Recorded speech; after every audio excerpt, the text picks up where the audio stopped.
Well, so while we're waiting for a few more people to join us, I could start to get into the announcements and I can enter those in the chat later for anyone that joins late.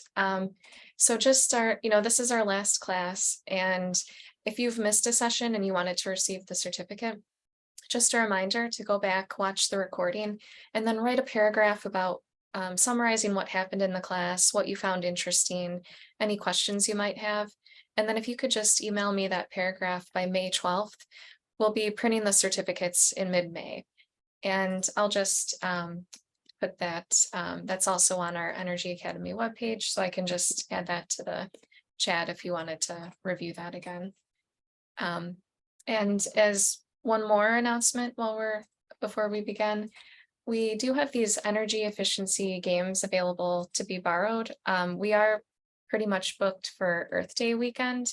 But if you're interested, if you've got some events coming up in the summer and you'd like to teach your residents, families, kids, and everyone about energy efficiency, then feel free to fill out the form on that page and then we can see if they're available and let you borrow those. And we've also got free prizes, which are, we've got some pretty cool ones like these energy efficiency playing cards where it's, the jack of pots puts a lid on a pot so the water boils faster. So some cute prizes to give out as well.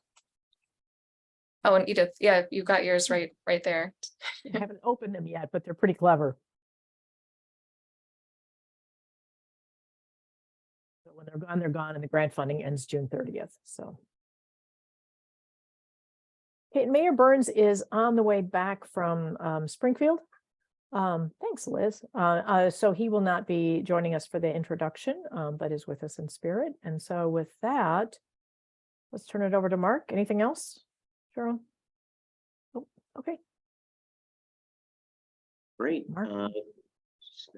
Welcome, everyone. If someone can give me the thumbs up and let me know if the presentation is showing, we'll go ahead and get started. Yes. Great. Thank you.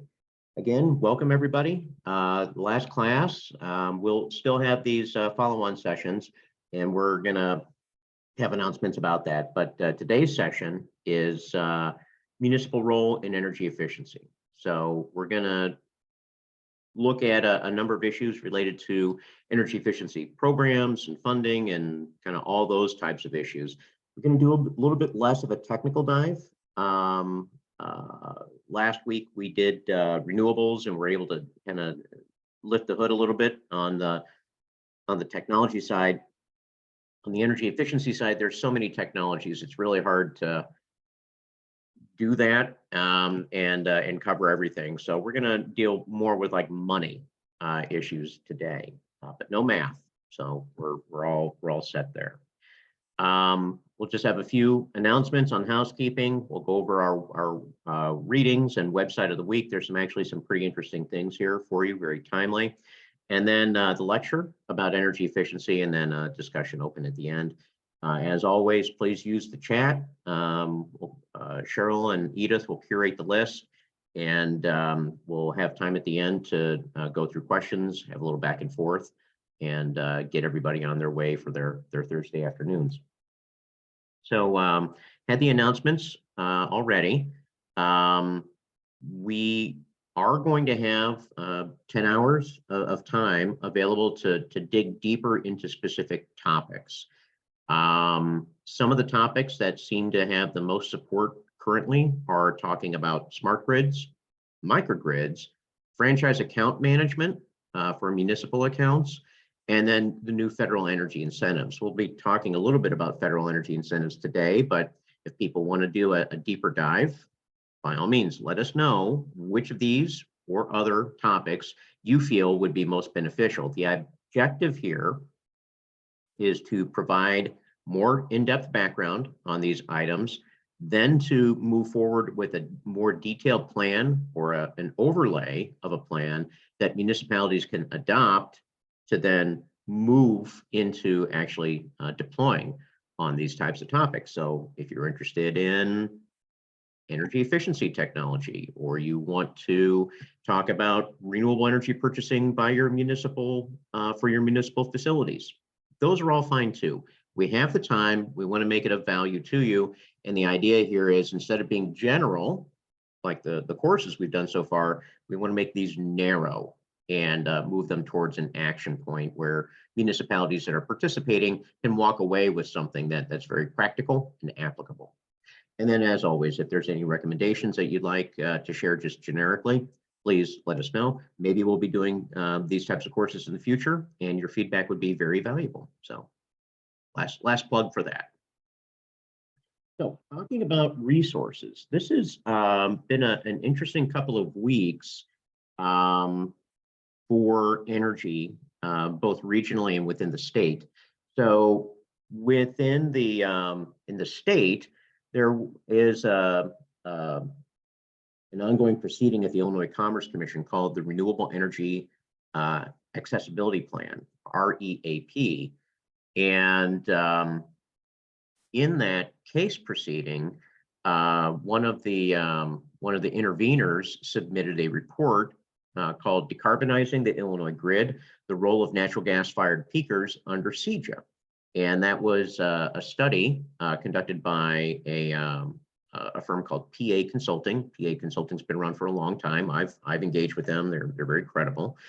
And they were providing testimony through this report into the ICC hearing about what does reliability look like in Illinois if all of the kind of more traditional power plants shut down ahead of the scheduled timeline that was included under CEJA. And I just printed here in the description their primary finding. And their finding from their modeling is that if peaker plants, those are plants that come on when the system is at its peak demand, and they ensure that there's enough energy during that hottest day of summer or coldest day of winter.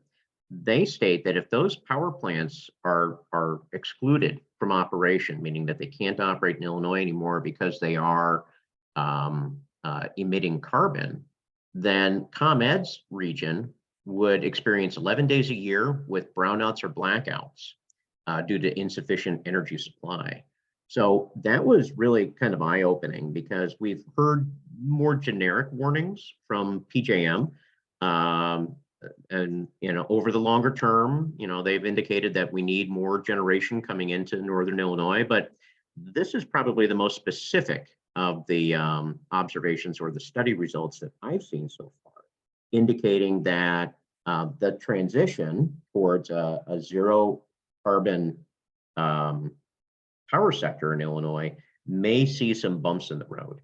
And this is 11 days by, I think, 2030, 2035. So it's not 2050 we're talking about much nearer term timeline. So that was interesting. And you can go to the link and see that report if it's of interest to you. I also pulled down from the Rocky Mountain Institute a paper on performance contracting for energy efficiency. This was interesting because it has 8 case studies, and I like case studies because I like to see how things work. And in those 8 case studies, there was one municipal case. And I thought that, what they were able to do with each of these case studies is bring together a lot of different technologies and deliver those technologies under a specific single contract to the agency or to the municipal government. And in the aggregate, those packages of energy savings led to about a 58% reduction in energy use across those scenarios, those 8 case studies. So I thought this was interesting from a nuts and bolts practical, how do things actually work perspective.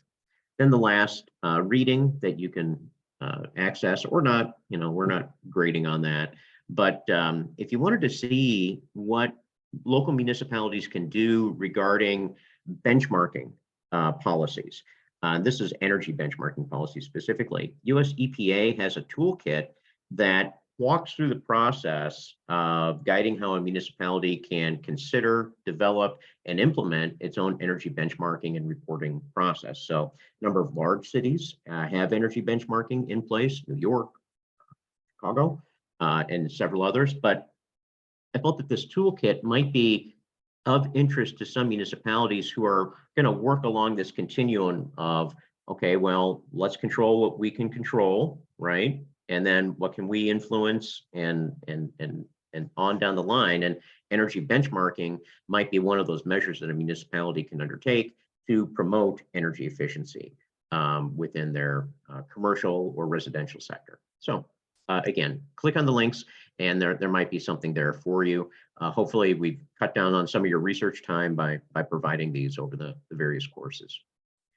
I wanted to look over to the website of the week, and this is the what's called the BEST directory. This is a directory of free and low-cost software that was formerly curated by the U.S. Department of Energy. Now it has its own labeling and different sponsor, but it still has a lot of the same information that it's had for the past 20 some odd years. It serves the same function, new information, but the same function, and that is to allow lay people like ourselves or others the opportunity to say, okay, I have a need. There has to be a software here that can help me understand how my building is operating. How can I track my energy data? How can I estimate the cost savings of a lighting upgrade?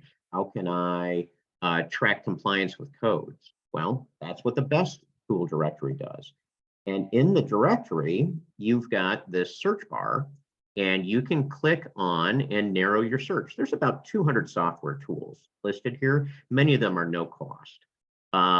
And you can sort through and say, look, I'm interested in energy conservation measures and utility bill and meter data analysis for commercial office property. And it will sort the list and give you just those pieces of software that meet your search criteria. It's a very fast and easy way to get through that first step hurdle of how am I going to analyze this problem, right? Your threshold question is, hey, do I have a problem that needs to be solved? Next question is, how do I solve it? And my thought was that some of you might benefit from being able to access one or more of the tools on the BEST directory.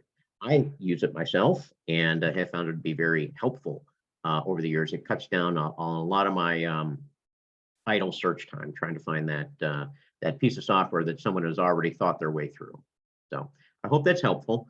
Once you identify a piece of software, this is the building performance database I just clicked on as an example. It gives a nice description of what the database does. This is a benchmarking tool that is based on the nation's largest data set of information for energy consumption patterns in commercial and residential office buildings. So it's a great way for you to say, how do I stack up against all other similar type buildings? And again, it's most of this software is free or public access or available for nominal fees. There's also training and other types of activities and services that are available on the BEST directory site. So hopefully this could be of use to you at some time in the future. So on to energy efficiency. When we're talking about energy efficiency, let's start with a little context. You know, I like the pretty pictures, right? So this is a pretty picture. It's called the Sankey, S-A-N-K-E-Y graph. And it shows on the left all of the energy inputs into a building. And then as you move to the right, you see what happens to that energy and how it's used. So in thinking about your own municipal facilities or buildings within your municipal boundaries, they all kind of operate in a similar way. First, all buildings absorb energy, right? You see in the upper left-hand side of the graph on in the box that's with the dashed green border. All buildings absorb energy from the sun. They gain and lose energy due to ambient heat in the outdoor air. And then they also have energy gain and loss due to the activity of their occupants, right? When you've got a lot of people in the amphitheater, right, it gets warm. So we know that, and that's part of the energy picture, right? It's not just the building, it's how it's used and the environment in which it operates. Then buildings take in energy from the utilities. In this case, we're just tracking natural gas and electricity, but it could be, you could put water on this list. You could put propane, you could put a number of other inputs, but just for, the OSTI study that this touched on, they had natural gas and electricity.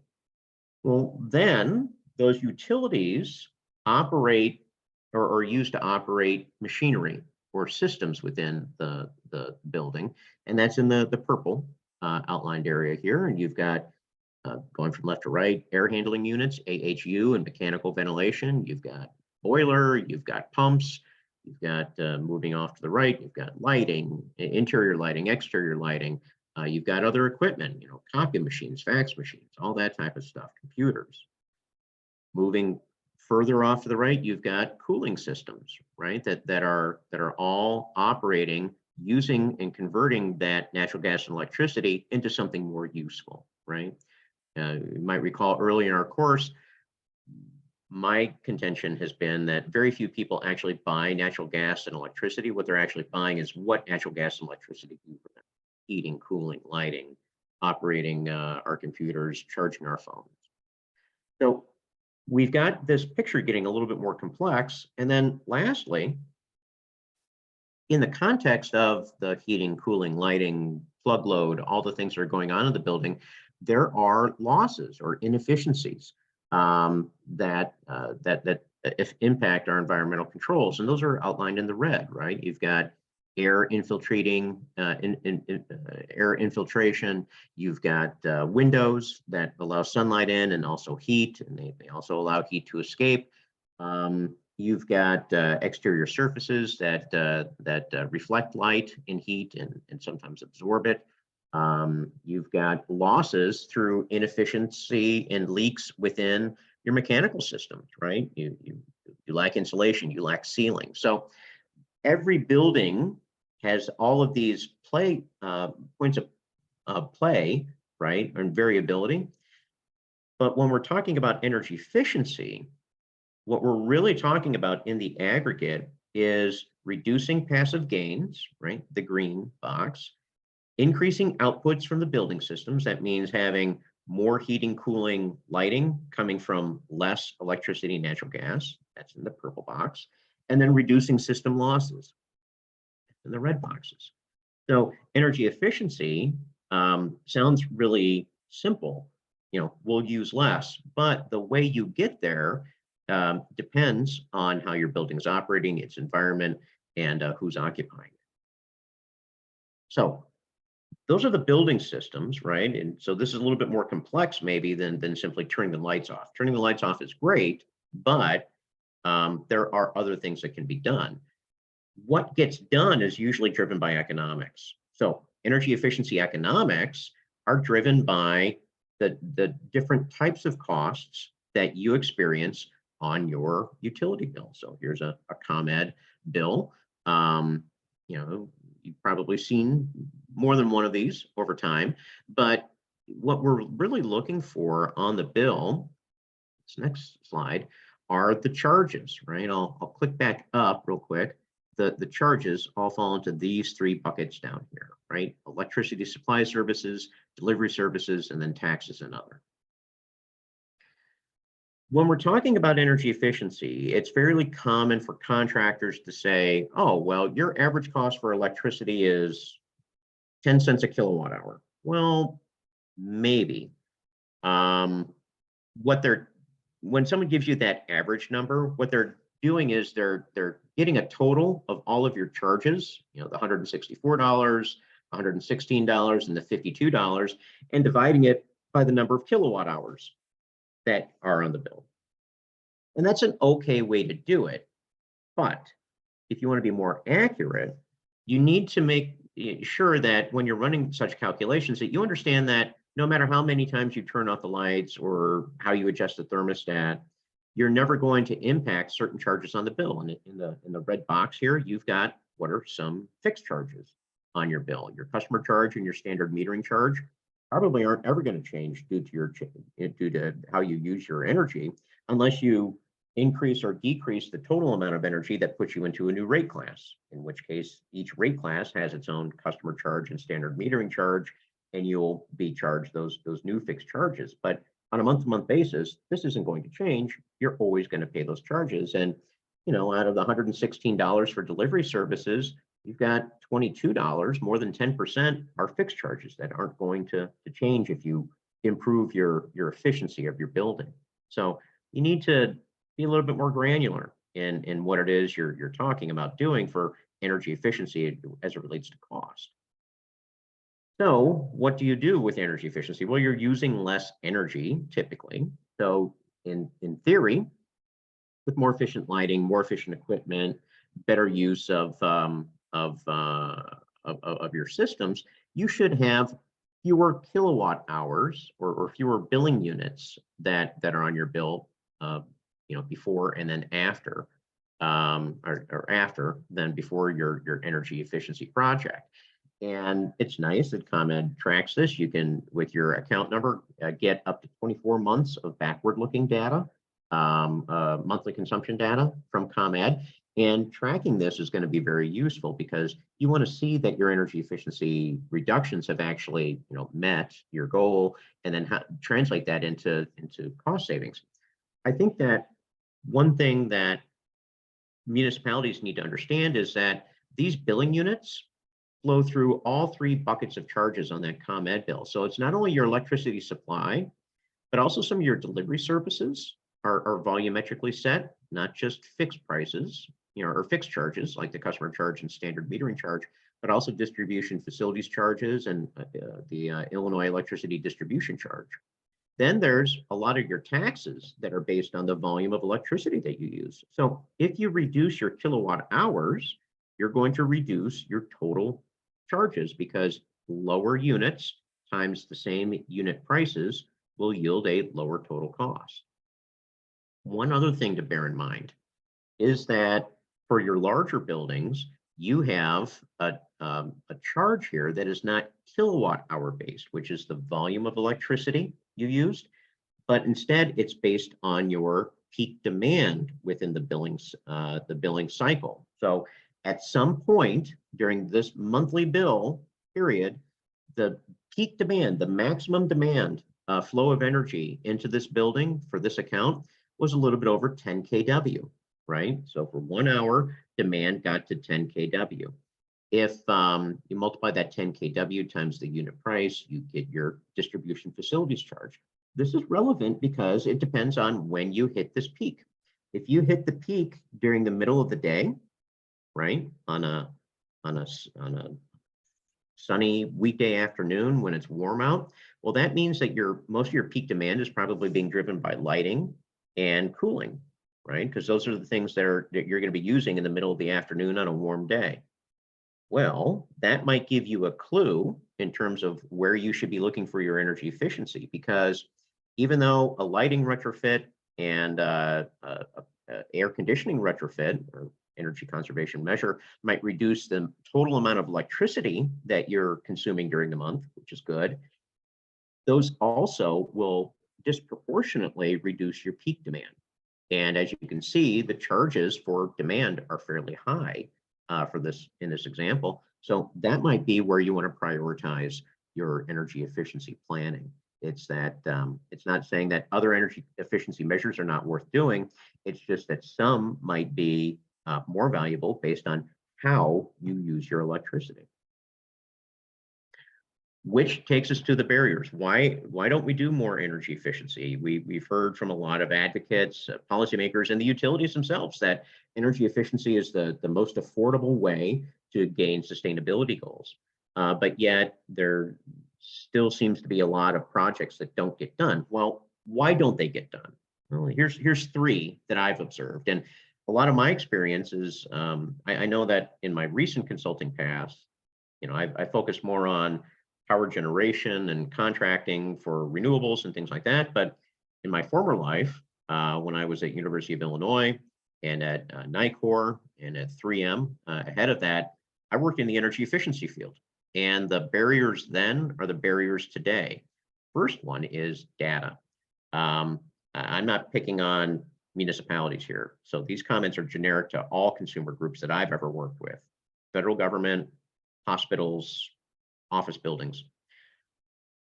they typically lack consistent and accurate building data. If I ask a client, hey, how much energy is this building using? Very few people know that off the top of their head. Now, they've got other important things that they're tracking. I get it. But if you're going to be in the energy efficiency game, it's all driven by data, because how you use the electricity and how you can manage your use of electricity is going to be reflected in your utility bill, right? You saw there were different types of charges. So you've got to get a handle on your data. And here's a nice schematic that gives you a sense of what it is you need to be collecting to be able to assess your opportunity and then to plan your attack for energy efficiency. I would tell you that most of your buildings probably are collecting this data through your building automation control system, right? Your BACnet system or your Johnson Controls building automation system, your BAS system. I would say in my experience, 95% of the data that's being collected by those systems is never accessed for use. And it's really unfortunate, because those data sets will tell you what systems are operating, when they're operating, when the building's occupied, when the windows are open, what is the hourly energy consumption. All of that stuff is out there, but you have to collect it. You have to make it accessible in order to really pursue and to optimize your energy efficiency. If you don't know how much energy your municipal facilities are using, this is your first step. Before worrying about technology, before worrying about contracting, you got to get your arms around how and where you're using your electricity. What are those patterns?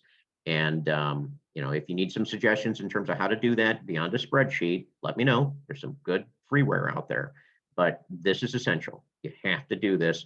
Otherwise, you're going to waste a lot of time and effort. So data is the first barrier, but it's something that you can get past very quickly. What's the next barrier? Well, the next barrier is the technology. There are a lot of energy efficiency technologies. You start looking online and in catalogs and U.S. Department of Energy and U.S. EPA websites, you're going to find just scads of information and gadgets and systems and approaches and strategies. And it's frankly a bit overwhelming, right? Some technologies are available today and proven. Other technologies are relatively new. So do you want to be the first mover, or do you want to wait, right? Should you do something today, or should you wait for something better to come down the line? And this is just a quick timeline to give you a sense of, okay, well, what's commercially available? Well, smart thermostats, obviously, right? We're 10 years into the Nest thermostats. Why would you wait any longer? How's it going to get any better, right? You're there. It's commercially available. It's commoditized. It's probably at the lowest price it's ever going to be. So why not take a look at that? Or heat pump water heaters, right? Those are all well-known, well-developed assets. Maybe there's some pilots or limited available systems, newer building automation systems or home automation systems are coming online due to technology. Maybe you want to promote those to be first in market, right? But you're taking a little bit of risk. But maybe having a pilot project with some of these newer technologies, thermal energy storage and refrigeration, great example, right? Getting thermal energy storage for to support the cooling in your village hall. Maybe that makes sense. And then there's stuff in development. Some of the more exotic insulation materials, phase change insulation comes to mind.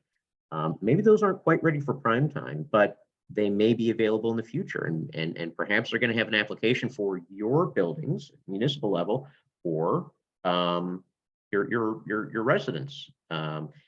So picking the technology can be tough because there's so many to choose from, and you don't want to limit options. You want to expand options. So that's one challenge on the energy efficiency side. Another kind of challenge is, not only the individual technologies, but also what strategies they fit into. So this is I think a pretty illustrative graph that says, okay, of projects that can be done out there that are kind of within the norm, what are the strategies that people are focusing on? Should we be looking at changing out our HVAC system or controls or something else. Well, according to this study, and you ought to be able to link to it at Project Stacio, energy recovery, heat recovery from primarily thermal systems is the most popular because it has the greatest potential for energy savings, right?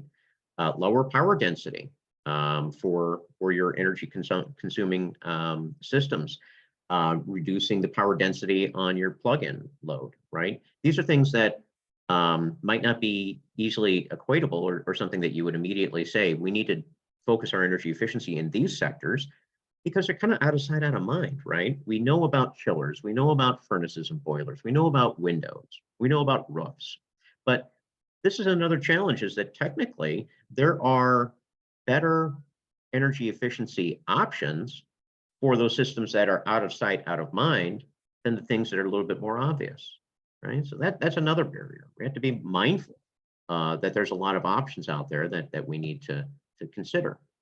And all of this leads over to system selection. So this is an interesting graph that just shows a survey of what type of energy conservation measures or ECMs were considered for commercial projects, office, the graph on the left, versus multifamily housing on the right.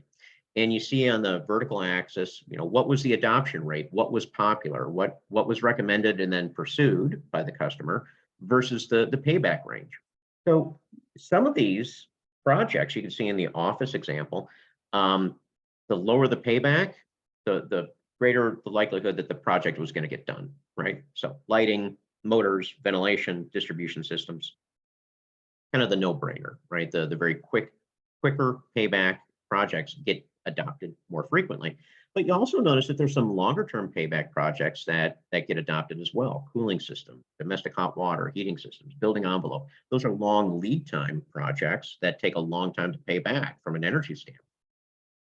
Why do they get considered? Well, they get considered because they are sometimes qualify as an energy conservation measure when they are due for replacement anyway. If you have a 30-year-old boiler or water heater, you're probably going to replace it. When you replace it, you're going to put a more energy efficient unit in there, right? So it's not necessarily a discretionary energy efficiency project. You're coupling your energy efficiency goal along with your capital planning or your capital rationing goal, right? So that's how that works in the office setting or commercial setting, and then multifamilies, right? You're thinking about the apartment buildings or the townhouse community in your own municipality. What is it that they can do to improve their energy efficiency? Well, again, it's going to be those things that have the shortest payback are going to get the highest consideration. So lighting, domestic hot water and ventilation, and then cooling systems and building envelope, which might be adopted not necessarily for their energy efficiency aspect, but because this is what the tenants want, right? That they need to have a better cooling system or they need leaky windows replaced, right? So one of the challenges on energy efficiency is picking the winners. It's not always straight economics on the energy cost side. There's other issues such as capital renewal and capital budgeting that come into play as well. And then, just the financials, right? There's always demands for capital. So even if you find the right project, you might not always find the money to do it, right? So many municipalities address this by considering energy savings performance contracts. The graph here just gives you the very straightforward story. It says, look, on the left, you've got your current operating budget and utility bill, right? It costs X number of dollars a year to operate your buildings from an energy standpoint. If you were to install all the energy efficiency options that make sense, well, then you move to the center column, which is during the performance contract. That's where you still have a utility bill in the green, but the performance contractor has installed all those energy efficiency measures for you. They've paid for it, and they're going to charge you for it, right? That's the debt service that you see there in blue, right? You're going to pay over time, and there's going to be some M&V, monitoring and verification costs, and then there's going to be some cash flow, right? That all represented by the reduction in energy costs. that are reflective of your reduction in energy consumption.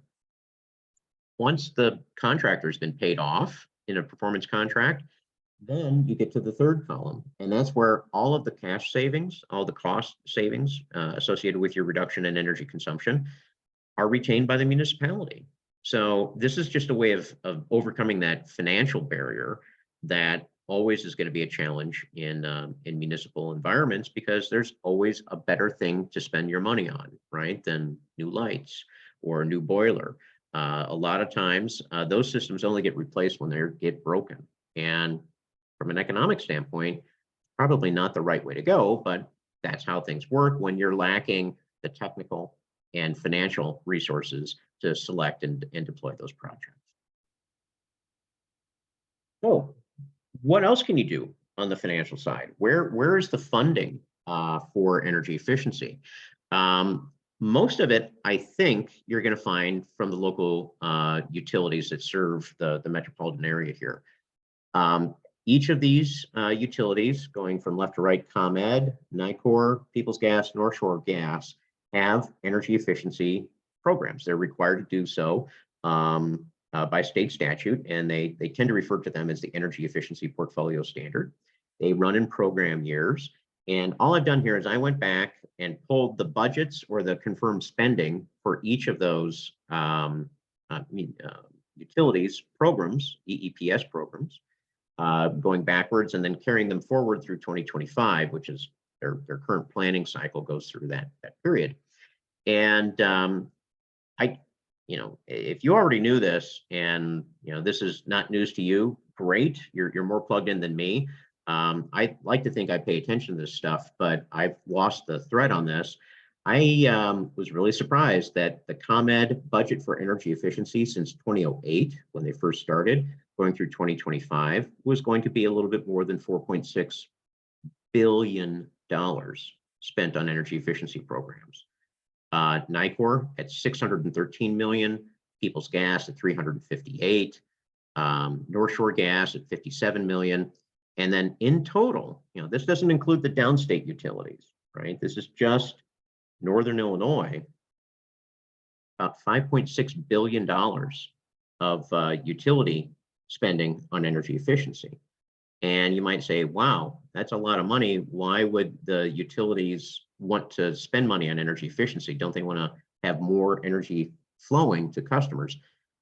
Well, since the Climate and Equitable Jobs Act and the Future Energy Jobs Act in 2017, the electric utility, at least Commonwealth Edison, now gets to get a rate of return on their energy efficiency spending. So they have every incentive to spend money on energy efficiency, just as if they were spending money on a substation or smart meters or a new transmission line, right? So it's big business for them. And so the message here is, if you're looking for funding for energy efficiency, you ought to be able to find some from these local utilities. How do they pay for them? Well, as you may have heard me say a couple dozen times, the consumer always pays. So here's a page out of the ComEd tariff that just identifies what is being paid by residential, small commercial, and large commercial customers for their energy efficiency adjustment. That's the rate recovery that pays ComEd for their energy efficiency programs. This is the rate for December 22 through February 23 through December 22, and then January 23 through December 23. And you just see it's a per unit fee. And you see that the fee is going up, and it will continue to go up as these programs grow over time. So one of the ironic drivers for energy efficiency in Illinois is that you might want to consider energy efficiency, because if you use fewer kilowatt hours, you have to pay less in energy efficiency fees. I know, ironic, but bottom line here is you're paying for it, you might as well use it, right? So with so much money going into energy efficiency, our utilities are spending a lot of time, and Edith and others can speak to the complexity of the programs and the level of planning that's going on. But if you think about it from ComEd's perspective, if this is a $4 billion enterprise over the number of years, you're going to have a lot of bodies working on this, and you're going to do everything you can to build a sophisticated program that proves the value of your expense. So this is just a graphic of the rubric of how ComEd thinks about energy efficiency.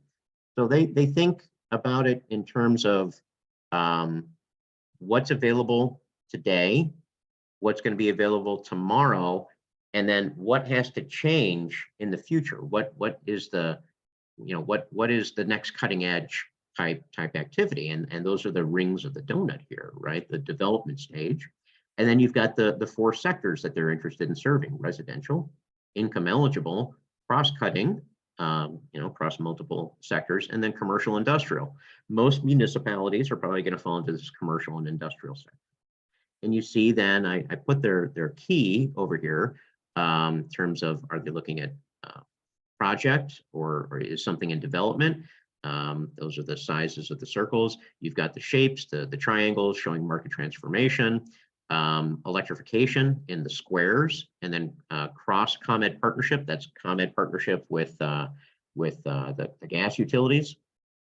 You've got the color coding for new technology, and then design and innovation, right? And then the savings potential.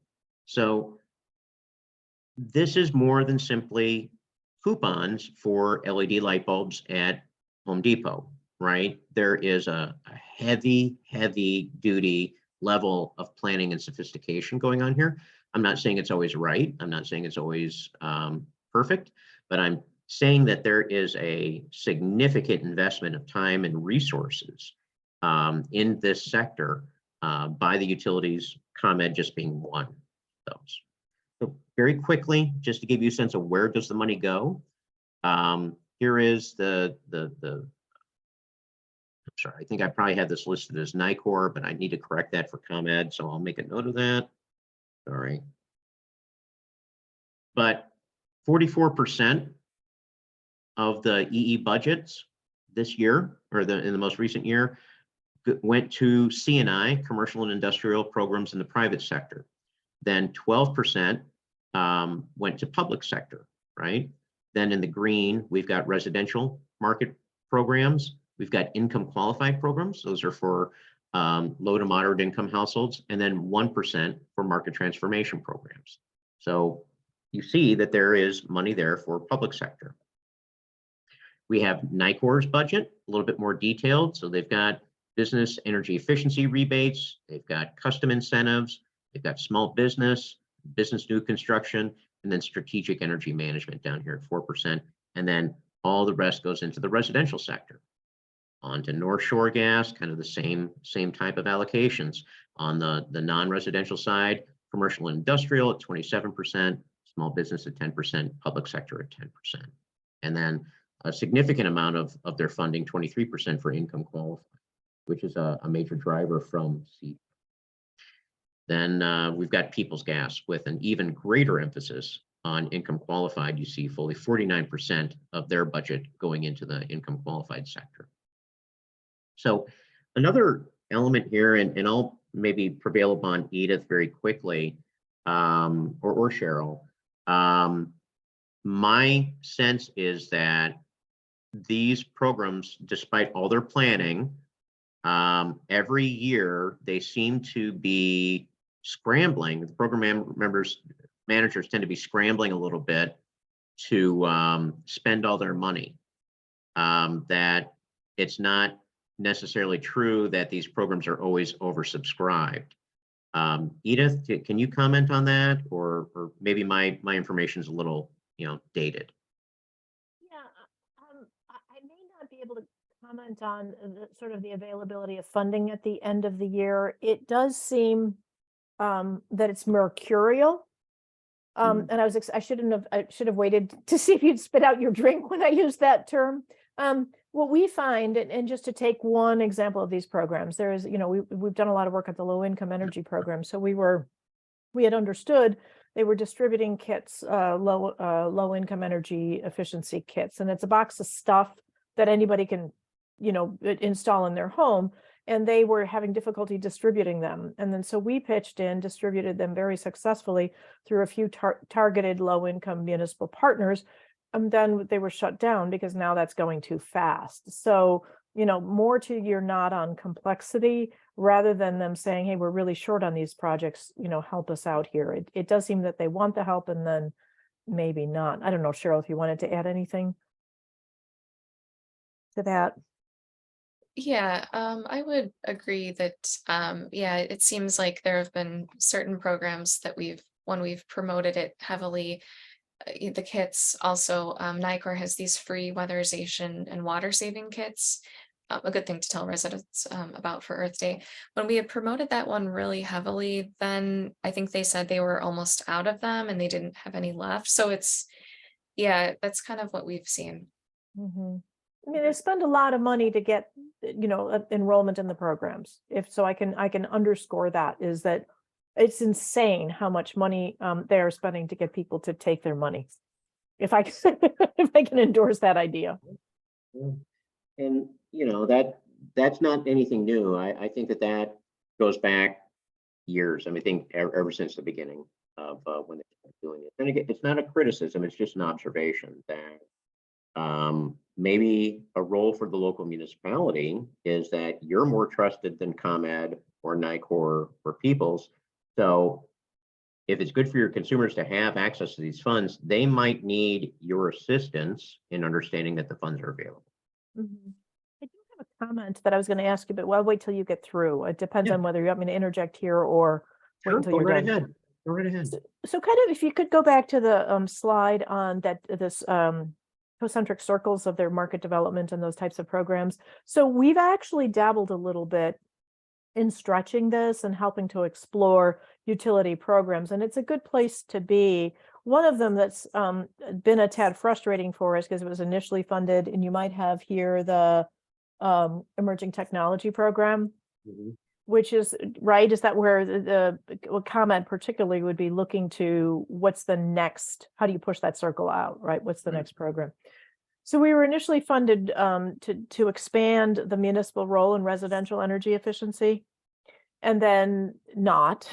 I'll just leave it at that. We were then funded by ISEF, Illinois Science Energy Innovation Fund, which again, ironically, is really utility money. Right, Mark, isn't that? Yeah, it's utility money. So then we've now been 3 years into the expansion or the development of tools, which Cheryl, if you wouldn't mind putting that in the chat, pretty substantial residential and income eligible education and engagement tools, which are funded to support ComEd, but not by ComEd, which is a little bit ironic. The one that you also mentioned earlier, and that's where the energy efficiency games come from, is that ISEF one, and the ability and the desire of municipalities to press into this residential energy efficiency. It's 26% of our greenhouse gas emissions in the region. So it's significant, not to mention a lot of other co-benefits, energy burden, reducing energy burden. The other one was one you mentioned earlier, which is on the building performance standards and stretch codes. So on the policy development, we're actually working with two industry not-for-profit partners, including Midwest Energy Efficiency Alliance, with the utilities in developing support programs for municipalities to adopt stretch codes. And so I'm not entirely, it's probably in the commercial industrial sector that you have there, but it's this research phase, which ComEd is looking for new ways to save energy. And I don't know how they get a return on that investment. I don't, because that's not exactly a capital investment. So I'd be interested in how that works, but I don't want to take up the time on your presentation to dig into that. We can geek out later if you want, Mark. That's fine. Yeah, they do get a return on it, right? It's viewed as an investment. So a lot of money, right? And again, nothing wrong with that. There should be a priority. A lot of planning doesn't always align with where the market is, but that's not abnormal, right? But that's the local utilities. That's probably your deepest pool of immediate funding for projects. Then you look at the state, and the state energy office is now part of Illinois Environmental Protection Agency. It's been there for a few years. Used to be with Department of Commerce and Economic Opportunity. That's been moved. Their website shows that their focus as it relates to energy efficiency is really on public water infrastructure, primarily wastewater facilities, energy conservation codes and training. They have an innovation fund that provides funding going into new business startups that deal with clean energy. Low income residential energy efficiency program, which is oversubscribed right now, and then renewable energy development. They don't have very much in terms of energy rebates. And I'm just reading down the menu on the left-hand side here. You can go to the website and they'll show you what they do. But the state is really, to my mind, moved most of the energy efficiency funding over to the utilities. And that is incorporated in FEJA and CEJA, the statutes. So federal money. Okay, well, this gets interesting because we have the Inflation Reduction Act. We've got, the general goal of the IRA from an energy standpoint was to increase and accelerate deployments, right? Get this all moving. It focuses primarily on tax credits for taxable entities, right? And then the major shift for municipalities is in the past, there were a lot of tax credits, but only, those could only be used by tax eligible entities, private enterprise, right? Well, now under the IRA, a lot of those same tax credits are available to municipalities and nonprofits through a direct grant program, right? So you get the same cash value as the tax credits, but it comes in the form of a grant. So that's a major change. That's worth paying attention to. However, to get the maximum value from the IRA, you need to not just do the upgrades, you need to do the upgrades and pay prevailing wage. You need to find contractors that have apprenticeship programs, and you need to meet domestic content requirements, right?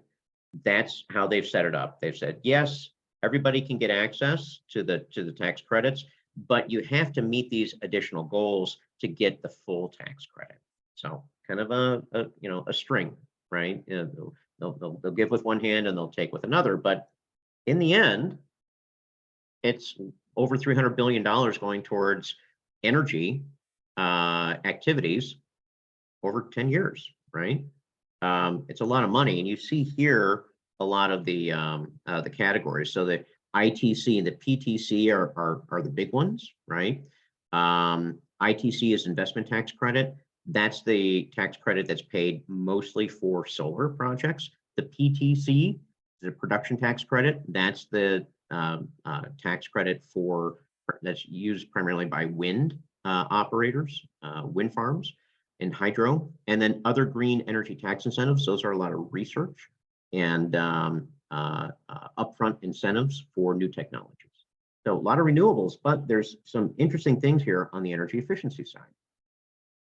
So I've given you this in case you really have a hard time sleeping. You can look up section 48 of the IRS tax code, and that's where you can read everything you need to know about the investment tax credit. Section 45, the production tax credit, section 45Q, which is carbon capture and sequestration, and work your way through, have at it. All of these are tax code issues. And we're waiting for the IRS to release all the rules and the new language for the tax code based on the IRA. So everything is not yet known. We're going to see how the IRS establishes rules. And once we have them, then everyone will know how to move forward and capture the maximum benefit for IRA tax incentives. So as I mentioned, the production tax credit, investment tax credit, they provide up to, I would say 30 to 40% of the cost of a renewable energy project. And even though we're talking energy efficiency here, I did want to point out that sometimes energy efficiency and renewables kind of pair together. And I just mentioned this in terms of the geothermal, right? You might be able to do a geothermal installation and have those installations qualify for section 45 or section 48, depending upon your system. You also have something that maybe developers in your community need to be looking at, which is the section 25D, which is the energy efficiency property credit. So it's a 30% tax credit for projects installed before 2031. So solar PV and thermal, fuel cells, small wind, geothermal heat pumps. Any new builder, new home builder can get this tax credit if they put those technologies in place. Same thing with the 45L, which is meeting Energy Star standards or zero energy ready standards, getting a straight cash tax credit, $2,500 or $5,000 per housing unit, and for single family, and then for multifamily, up to $3,000 or $6,000 for building to a code standard that meets Energy Star or zero energy ready, right? So this is something that maybe in your stretch codes, you might want to look at the language for the tax benefit, make sure that your code aligns with the tax credit so that new real estate development in your community can optimize based on these credits.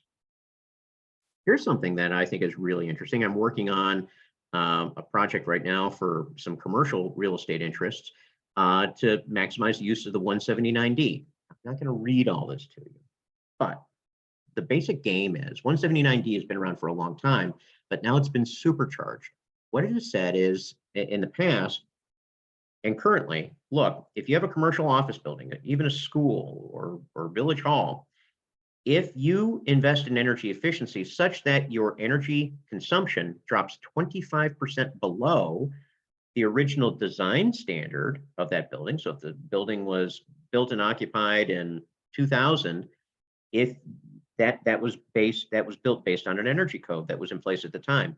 If you drop your energy consumption 25% below that standard, you're eligible for a tax credit or a tax grant, anywhere from 50 cents a square foot up to $3 a square foot now, or $5 a square foot if you meet all the standards.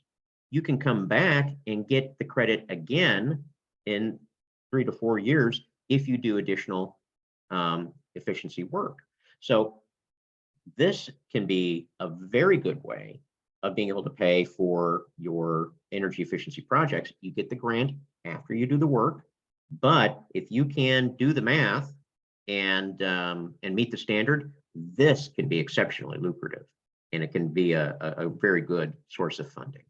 So on to the energy transition and what is the role for municipal government. Again, always start with what we can control. So look at your commercial systems in your buildings, or your industrial systems, in your water pumping stations, in your street lighting. Get into data tracking, right? It's going to be the best thing you can do. It's the best investment, is starting with that, collecting and aggregating your data. And then take a look at your franchise agreements, because energy efficiency only makes sense economically if you're saving money. If you're getting a zero charge bill, there's no incentive to do energy efficiency. You can then sponsor. You can look at maybe bringing energy efficiency into your municipal aggregation program. You can promote commercial PACE programs for energy efficiency. You could do an LED lighting or Nest group buy, just like solar group buy, right?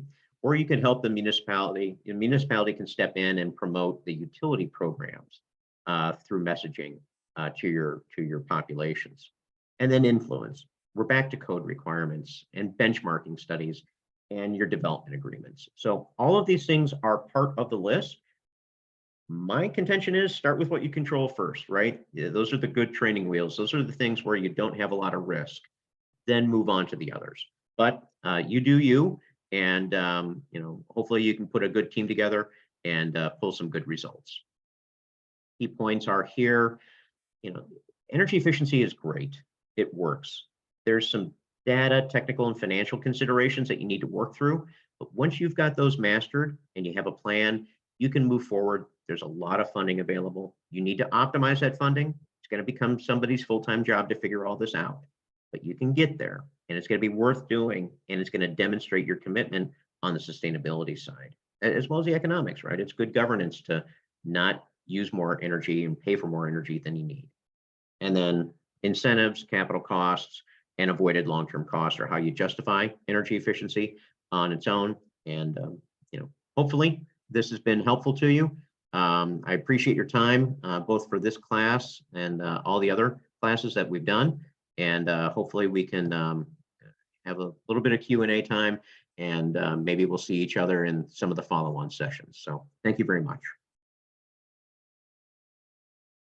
Mark, that was excellent as always. We've had some bizarre behavior in the chat. So if you do have a question, go ahead and raise your hand. Thank you, Kyra.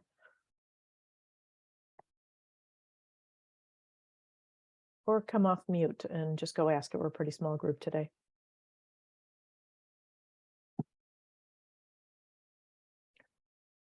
If I can ask, Mark, Yeah. Oh, just another, thanks. Thank you, Ashley. So the peak, the peak rate is established. How often is that? And that sticks, right? So whatever your peak was, you could charge that. How often is that calculated or recalculated? Every month. Every month. Okay. Thank you. Do you have it? So you talked about benchmarking, and then how important it is for data tracking for municipal buildings, municipal governments. How do you feel about benchmarking requirements by a municipality or benchmarking ordinances? That's something that Chicago did, but we haven't had too many other communities take that on. So what are your thoughts on that? I think that they have a role to play. I think some people are a little threatened by them. Just looking at some of the pushback you see from the commercial building sector, they're kind of like, look, I own old buildings. There's nothing I can do that are going to make them, look good from an energy benchmarking standpoint. And, you're going to cause me to be at a disadvantage for marketing my lease space, right? And I get that. I think, however, if a municipality is going to require the benchmarking, right, they need to show that it's going to bring some benefit, right? That it's not going to be used to punish, right? So it's kind of like, all right, look, let's have the standard, but what we're going to do is we're going to focus resources on bringing the average up, and how we're going to do that is by making every effort to work with the building owners and the utilities to focus the funding on the buildings that are going to benefit the most, right? Mm-hmm. So I think that is a good role. I think what most people are a little concerned about is what New York has done, which is they established a benchmark, and then a few years later, that turned into basically a carbon tax, where anything that you consume above a certain benchmark threshold becomes basically a new tax. And I think that that's where there might be some sensitivity. So I don't quite know how you thread that needle, but I guess I see both sides of the concern. Yes, the information is valuable if it's going to be used, but that does present the perception, at least, of a risk to some folks in a community. My thinking on that has been, and Kyra, feel free to pipe up if you want to, but Chicago set a threshold for buildings, which was pretty large. And some of our communities don't have that many large buildings. Right. And so it seemed that for, what's the return on investment or effort?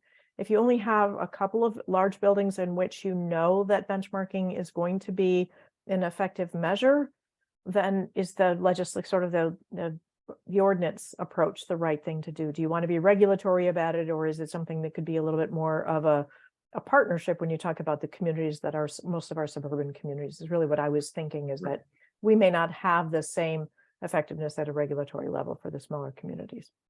I mean, if you're taking on another job, right? Now you got more data coming in and someone's got to look at it. And, it's not easy. I will say one area that we haven't explored when I was looking at the circle of the utility programs, residential, low income, commercial, industrial, and then cross-cutting, is that we haven't seen a lot of municipal involvement in the industrial area, that we haven't seen municipalities get too much behind promoting some of the commercial and industrial programs beyond their own facilities. So that seems like that's an area that we could explore, but again, that's going to be very community specific based on the tax base and the business mix in your community. Right. Elk Grove Village, which has become kind of the data center capital of the Midwest, is going to have a very different feel than Brookfield. Right. A residentially focused community. Yeah, it's, the diversity is great, but it means that you can't Mhm. cookie cutter things very easily. So anyone else? Comments or questions? Well, thank you, everyone. We're going to miss this. We've got one more class. So this just because of the schedule change, we're flipped and there's a Wednesday class. But just to repeat, Cheryl, do you want to talk about the certificates and the deadline for that? So Okay, repeat for yeah, those who May are still on the 12th call. is the deadline. So if you haven't attended one of the classes and you wanted to watch the recording, just write up a paragraph summary about what the class was about, what you found interesting, any questions that you might have, and send that over. And that way, when we print the certificates in mid-May, we'll have that information and give you credit for that class. And if you've had perfect attendance, then there's no need for that. So we've been taking attendance, and we will send you the certificate for your participation. That will come digitally, even though we said we print them, we will send them to you digitally. So thank you, Great. everyone. Thank you, everyone. We'll also follow up Thank with the focus groups, the add-on, as Mark's been calling it, if there are people who wanted to work on specific initiatives related to the franchise, related to renewable energy siting, related to microgrids, or what was our fourth category? Franchise, microgrid. Smart grid, Yep. and then economic development, kind of leveraging energy incentives. So, okay. Thanks so much. Great. All right. Thanks, everyone. Thanks. Bye-bye.